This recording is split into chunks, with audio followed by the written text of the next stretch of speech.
दोस्तों, आप सब कैसे हो? मेरे चैनल पर आपका स्वागत है।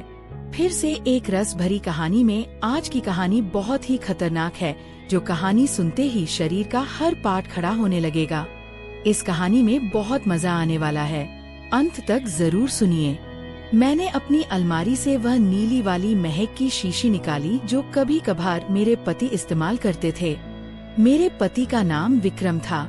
मेरे पति जब यह महक लगाते थे, रात में मेरी रूह काम जाती थी। उनका स्पर्श इतना कोमल था कि मैं सारी रात उनके सपनों में खो जाती थी। एक दिन क्या हुआ, मैं किचन में चली गई। मैंने इलायची वाला चाय बनाया और उसमें एक खास जड़ी मिला दी ताकि विक्रम को थोड़ी ज्यादा ताकत मिल सके। ऐसा करते करते रात के 11 बजे बज चुके थे। फिर मैंने जल्दी से चाय का कप उठाया और विक्रम के बेडरूम में चली गई। लेकिन विक्रम तो दूसरे शहर में बिजनेस ट्रिप पर थे, तो मैंने सोचा कि अब तो रोहन ही है जो मेरा इंतजार कर रहा होगा। रोहन बड़े बेसब्री से मेरा इंतजार कर रहे थे। जैसे ही मैं अंदर आई, रोहन उठकर खड़े हो गए और मुझे घूरने लगे। जब वह कुछ नहीं बोले तो मैंने ही पूछ लिया, ऐसे क्या देख रहे हो? बोलो ना, मैं कैसी लग रही हूँ आज? रोहन ने हकलाते हुए कहा, आज तो मन कर रहा है कि आपको अब भी अपनी बाहों में ले लूं। मैंने हंसते हुए उसे चाय का कप थमा दिया और कहा, मुझे बाहों में लेने की जरूरत नहीं है, बस तुम यह पी लो। रोहन ने झट से कप लिया और घूंट घूंट में चाय खत्म कर दिया। चाय पीते ही कुछ ही मिनट बाद उसने मेरी कलाई पकड़ ली और अपनी तरफ धीरे से खींच लिया। उसके बाद अपनी वह नजरें मेरी आंखों पर जमा दी। बाप रे, क्या क्या बताएं दोस्तों। रोहन ने कैसे कैसे मेरी सारी भावनाओं को हिला दिया। अगर आपको भी पूरी डिटेल जाननी है तो पहले कहानी को लाइक करें। प्लीज लाइक कर दो ना, प्लीज सब्सक्राइब भी। तो चलिए आपको जल्दी से शुरू से कहानी सुनाती हूँ। मेरा नाम नेहा है। मेरी उम्र 31 साल है, लेकिन मैं अभी भी बिल्कुल जवान लगती हूँ। किसी भी लड़के को एक नजर में अपनी ओर खींच लूं, दिल तो हमेशा 20 का ही रहता है। जब मैं साड़ी पहनती हूँ तो जैसे सब कुछ आकर्षक लगता है। मेरी चमकती त्वचा पर जब रोशनी पड़ती है तो लगता है मानो मैं कोई परी हूँ। अब बात करते हैं मेरे 25 साल के देवर की, जो अब मेरा हो चुका है। उसकी मासूमियत और जोश ने मेरे अंदर ज्वाला जगा दी है। जब वह मेरी तरफ देखता है तो उसकी आंखों में वह चाहत साफ छलकती है, जैसे वह किसी मीठे सपने को जी रहा हो। कभी वह मुझसे कहता है, भाभी आज आप तो दिल चुराने वाली लग रही हो। इसीलिए मेरे पति कभी कभी काम से जल्दी आकर मुझे चुपके से गले लगा लेते हैं। हम शहर में रहते हैं क्योंकि मेरे पति कंपनी में उच्च पद पर काम करते हैं। मेरी 5 साल की एक बेटी भी है, इसलिए मेरी काया भी अब और आकर्षक हो गई है। पति को अपना कर्तव्य समझकर रोज उनकी देखभाल करती थी। भले ही हमारी शादी को 7 साल हो चुके थे, लेकिन मेरे पति अभी तक मुझे बहुत प्यार से संभालते थे। अच्छा से मेरा मतलब है हर अंग को छू छू कर प्यार करते थे। वैसे आम तौर पर उनका तरीका ही ऐसा था, लेकिन मैं हमेशा साफ सफाई रखती थी और कभी कभार महक भी लगा लिया करती थी। दोस्तों, आपको मेरे से बात करना है तो इस वीडियो को लाइक करो और चैनल को सब्सक्राइब करो। और हाँ दोस्तों, जो सब्सक्राइब करेगा उसे मैं अपना नंबर भेज दूंगा, तो जल्दी से सब्सक्राइब कर लो।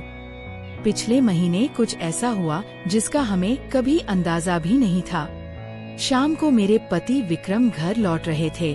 उनके ऑफिस की एक महत्वपूर्ण बैठक थी, इसीलिए सबने उन्हें बहुत व्यस्त रखा था और वह कार से घर आ रहे थे। आते वक्त उनकी कार का ब्रेक फेल हो गया। इस हादसे में उनकी कमर में चोट लग गई और डॉक्टर ने कहा कि ठीक होने में कम से कम 8 से 9 महीने लगेंगे। ये सुनकर मेरा दिल टूट गया। विक्रम का दर्द भले ही शारीरिक था, लेकिन मेरे मन में एक गहरी बेचैनी भर आई। जब मैंने उन्हें अस्पताल में देखा, उनकी आंखों में पीड़ा साफ दिख रही थी। मैंने तुरंत उनके पास जाकर उनका हाथ थाम लिया। इसी वजह से मेरी ननद और मेरा देवर उन्हें देखभाल के लिए आए थे, तो वापस चले गए। लेकिन विक्रम ने देवर जी को यहाँ रुकने को कहा क्योंकि वह ठीक से चल भी नहीं पा रहे थे। मुझे ही बाजार से सामान लाना और बाहर के काम करने पड़ते थे। मैं मान गई और बहुत खुश हो गई। देवर जी मेरे कद तक ही आते थे। बॉडी भी मजबूत थी और रंग भी साफ था। वह ज्यादा शरारती किस्म का लड़का नहीं लग रहा था और मैं भी खुश थी कि कोई तो आया जो मेरी मदद कर सके। आज वह मुझसे थोड़ा थोड़ा संकोच कर रहा था क्योंकि वह शादी के बाद पहली बार मेरे साथ इतने पास था। रात को जब मैं विक्रम को दवा दे रही थी तब मेरा देवर भी हमारे पास बैठा था और फिर अपने कमरे में जाकर समय पर सो गया था। विक्रम के चेहरे पर थोड़ी राहत की लकीर थी, लेकिन वह अभी भी दर्द में था। तभी मेरी सारी भावनाएं बाहर निकल आई। मैंने विक्रम के पास बैठकर कहा, वह भी क्या दिन थे जब आप रोज मुझे छूते और अपनी गर्माहट से भर देते थे। विक्रम ये सुनकर हल्के से हंसने लगे। क्या हो गया मेरी जान, आज तो पूरी रोमांचित लग रही हो। मैंने कहा, नहीं जी, आपको तो मजाक सूझ रहा है और इधर मेरी हालत खराब है। सच बताऊं तो इसने मेरा बुरा हाल कर रखा है। मेरे पति बोले, मैं तुम्हारा दर्द समझता हूँ नेहा, मेरा भी बहुत मन करता है, लेकिन क्या करूँ, मैं तो ठीक से हिल भी नहीं सकता। बस थोड़े दिन और सब्र कर लो, फिर देखना मैं इस तुम्हारे खूल का क्या हाल करता हूँ। तभी मैंने कहा, थोड़े दिन नहीं, पूरे 9 महीने बाकी हैं ठीक होने में, और मेरा तो 1 महीने में ही यह हाल हो गया। पता नहीं आगे के दिन कैसे बीतेंगे। मेरे पति मेरी उदासी मिटाने के लिए बोले, चलो और नहीं तो कम से कम चाय ही पिला दो, डॉक्टर ने भी कहा है। तभी मैंने हंसते हुए कहा, आपके नसीब में तो वह भी नहीं है क्योंकि आपकी बिटिया ने पी लिया है। हम दोनों जोर जोर से हंसने लगे। मेरे पति मुझे खुश रखने की पूरी कोशिश करते थे, लेकिन मैं क्या करूं? सब बेकार था। थोड़ी देर बाद विक्रम सो गया क्योंकि उनकी दवाइयों में नींद की गोलियां भी थी, लेकिन मुझे नींद कहाँ आ रही थी। इसीलिए मैं खड़ी होकर देवर जी को देखने चली गई कि वह सोया है या नहीं, लेकिन वह अब पीवी तक जाग रहा था और मोबाइल देख रहा था। मैंने उसके कमरे में जाकर कहा, हुआ रोहन, 12 बजे बज चुके हैं और तुम अभी तक नहीं सोए, लगता है तुम्हारे मन नहीं लग रहा है। वह उठकर बैठ गया और बोला, नहीं भाभी, ऐसी बात नहीं है, बस यूं ही फोन देखते देर हो गई। फिर उसने पूछा, भाभी आप भी तो नहीं सोई? मैंने कहा, मुझे तो आजकल नींद ही नहीं आती। रोहन ने पूछा, क्यों, क्या बात हो गई? मैंने हंसते हुए कहा, नहीं, वह मैं तुम्हें नहीं बता सकती। जब तुम्हारी शादी होगी तो तुम्हें खुद ही पता चल जाएगा। मेरे मुंह से ऐसा सुनते ही रोहन ने अपनी नजरें नीचे कर ली और अंदर ही अंदर मुस्कुराने लगा। तभी मैंने कहा, अरे तुम तो इतनी सी बात पर शर्मा गए। अच्छा बताओ, अभी तक कोई लड़की पसंद की है या नहीं? रोहन कुछ नहीं बोला, उसे अभी भी संकोच था। तभी मैंने उसका हाथ पकड़ा और कहा, अरे पागल, अपनी भाभी से इतना मत शर्माओ। वह धीरे से बोला, भाभी सच बताओ तो ऐसी बातें मैंने अभी तक अपने दोस्तों से भी नहीं की हैं। मैंने कहा, अच्छा तुम मुझे अपना दोस्त ही समझ लो ना, क्योंकि मुझे ऐसी बातें करने में बहुत मजा आता है। रोहन ने कहा, हाँ भाभी, एक थी, लेकिन उसने मेरे से बातें बंद कर दी हैं। मैंने पूछा, तुमने उसकी जुदाई तो कर दी होगी ना? रोहन बोला, नहीं भाभी, सच बताओ तो मैंने उसे ठीक से छुआ भी नहीं था। मैंने मुंह बनाते हुए कहा, तुम तो बड़े सीधे हो। चलो कोई बात नहीं, अब तुम मेरे पास आ गए हो तो मैं तुम्हें अपना प्यार देकर जवान कर दूंगी। मैं बातें करते करते रोहन के कमरे में ही गई थी। सुबह जब मेरी आंखें खुली तो रोहन बेड पर बैठा हुआ मुझे ही देख रहा था। मेरे उठते ही रोहन ने मुझे गुड मॉर्निंग बोला। जब मैंने पूछा, क्या देख रहे हो, तो शर्त वह बोला, भाभी आप सच में बहुत आकर्षक हो। वह हम मुस्कुराते हुए बोला, अच्छा तब तुम सुबह सुबह आकर्षण का मजा ले रहे हो और रात को तो बड़े शर्मा रहे थे। वो मुस्कुरा के पूछने लगा, भाभी आप बुरा ना मानो तो एक बात पूछ सकता हूँ? मैंने कहा, अरे पागल, मैं क्यों बुरा मानूंगी, पूछो क्या पूछना है। उसने मुझसे कहने लगा, भाभी सच सच बताना, आप जो 3 किलो की ये थैलियाँ लिए घूमती हो, आपको भारी नहीं लगता क्या? उसकी अब बात सुनकर मेरी हंसी छूट गई। इसके बाद रोहन मुझसे काफी खुल गया था और अब वह मुझसे ज्यादा शर्म नहीं करता था। इससे मैं भी बहुत खुश थी क्योंकि अब मेरा भी समय अच्छे से बीतने लगा था। रोहन को आए हुए 20 दिन बीत चुके थे और वह मुझसे काफी खुल मिला गया था। वह बाहर के सारे काम कर देता, बाजार से सामान ले आता और अपने अपने भैया को भी सहारा देता। मेरी तो बहुत सेवा करने लगा था। शाम को मेरा सिर भी दबा देता और कभी कभी मेरे शरीर को भी आराम देता। लेकिन मेरी चाहत दिनों-दिन बढ़ रही थी और मैं मेरे पति की हालत अब भी वैसी ही थी। अब सब कुछ मेरी बर्दाश्त के बाहर हो चुका था। मैंने सोचा कि अब तो रोहन ही है जो मेरी मदद कर सकता है। वैसे मेरे मोहल्ले में भी 3 लड़के रहते थे जो कॉलेज जाते थे। वे भी मुझे देखते थे। जब भी मैं छत पर कपड़े सुखाने जाती तो वे मुझे ही देखते और पहले तो मैंने सोचा कि उनमें से एक को सहारा ले लूं ताकि कुछ दिन काम चल जाए। लेकिन फिर मैंने सोचा कि मैं इस घर की इज्जत हूँ और कल को पता नहीं यह मुझे या मेरे पति को बदनाम कर दें। इसीलिए मैंने उन्हें अनदेखा किया।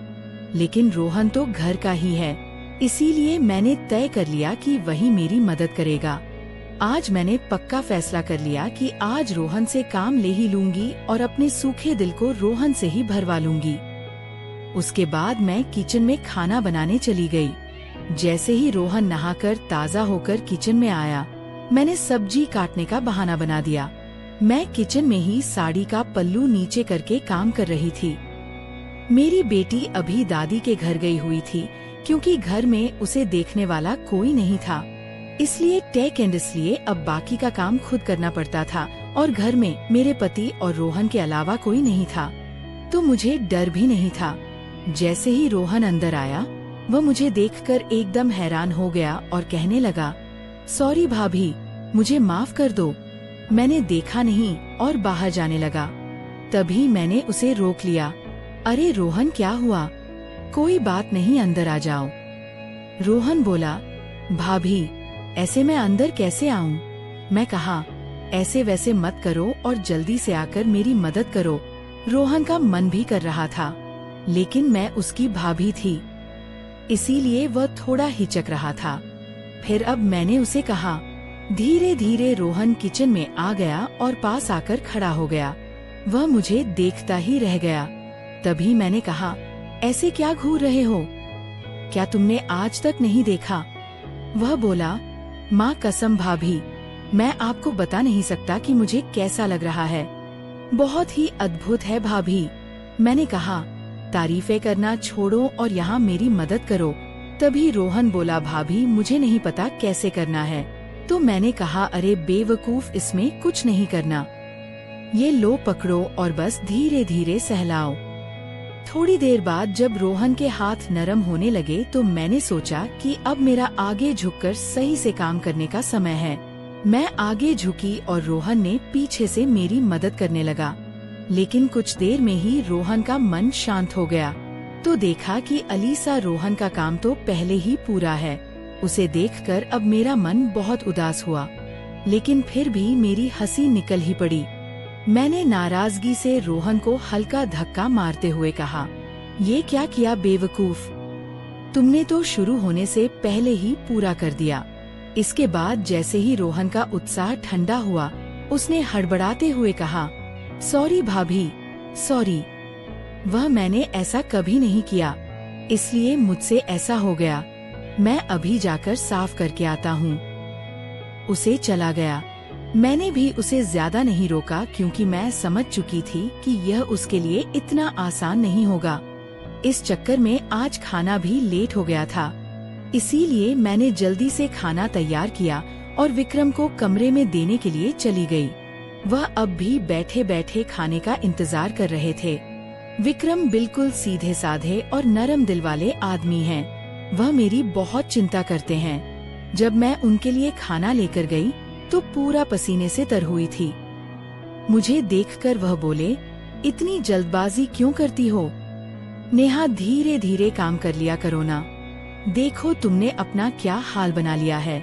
तब मैंने उन्हें छेड़ते हुए कहा, ये तो कुछ भी नहीं है, जब तुम काम करते हो तो मेरा इससे भी ज्यादा बुरा हाल हो जाता है, और तब तो मैं तुम्हें रुकने के लिए भी कहती हूँ, लेकिन तुम तो हाँ कहकर तेजी बढ़ा देते हो। मेरे मुंह से ऐसा सुनकर मेरे पति मुस्कुराने लगे। तुम भी ना नेहा, कहाँ की बात कहाँ ले जाती हो। इसके बाद विक्रम ने खाना खा लिया और मैंने उन्हें दवाई भी दे दी। दवाई लेने के बाद उन्हें नींद आ गई और वह आराम करने लगे। मैं भी काफी थक चुकी थी, इसलिए मैं नहा धोकर ताज़ा हो गई। इसके बाद मैं रोहन के कमरे में उसे देखने के लिए गई तो वह भी सो चुका था। फिर मैं भी आकर आराम करने लगी। शाम को जब मैं रोहन को चाय देने गई तो वह बैठा फोन चला रहा था। मुझे देखकर उसके चेहरे पर मुस्कान आ गई। मैं भी उसे देखकर हंसने लगी और मैंने उससे पूछ लिया, क्या बात है रोहन, आज तो तुम काफी खुश लग रहे हो। तो वह बोला, भाभी वो मैंने पहली बार ऐसा एहसास लिया था, प्लीज आप बुरा मत मानना, मैं सच बता रहा हूँ। बिल्कुल मेरे से काम नहीं बन पाया। तभी मैंने उसे रोकते हुए कहा, अरे बेवकूफ, मैं कब बुरा मानने लगी, वैसे सच बताओ तो मुझे भी अच्छा लगा। इसके बाद मैं रोहन को चाय पकड़ा दी और उसके साथ बैठकर पीने लगी। हम दोनों बातें करने लगे। आज रोहन के मुंह से मेरे लिए तो तारीफें ही बरस रही थी। वह बस मेरी प्रशंसा ही करता जा रहा था। भाभी आप बहुत खास हो, मैं तो सोच रहा हूँ कि जिंदगी भर आपके साथ ही रहूं। इन 20 दिनों में मुझे स्वर्ग जैसा लग रहा है, और ऊपर से आपकी सुंदरता। मैंने मुस्कुराते हुए कहा, आज तो तुम्हारे मुंह से सिर्फ तारीफें ही निकल रही हैं। लगता है रोहन मेरा हाथ पकड़कर बोला, आप सही कह रही हैं भाभी, अब आपको भी मेरे काम में मेरी मदद करनी होगी। अब तो आपको मेरी बात माननी ही होगी। प्लीज भाभी मना मत करना, बस एक बार के लिए मेरी हमसफर बन जाओ। इसके बाद आप जो भी कहेंगी मैं करूँगा। जब रोहन सब कह रहा था तो उसका चेहरा लाल हो गया था और मेरी हंसी फूट पड़ी थी। मैंने उसके सर पर हाथ फेरते हुए कहा, अरे पगले, इतना गंभीर क्यों हो रहे हो? बताओ, मैंने तुम्हें कभी किसी चीज के लिए मना किया है?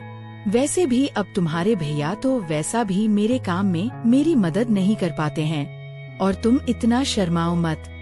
अगर इतना शर्माओगे तो कैसे चलेगा? चलेगा। इतना कहने के बाद मैं बोली, आगे से अब तुम्हारे साथ ही सोऊंगी, बस तुम मेरा ख्याल अच्छे से रखना। दोस्तों, कैसी लगी आपको रस भरी कहानी? अगर अच्छी लगी हो तो कमेंट में जरूर बताएं, और साथ ही साथ इस चैनल को भी सब्सक्राइब कर दें, ताकि मैं इससे भी और जबरदस्त कहानियाँ आपके साथ शेयर कर सकूं। और प्लीज लाइक करना नहीं भूलना। आप सब जानो। धन्यवाद। वेट करें इसके आगे वाले पार्ट।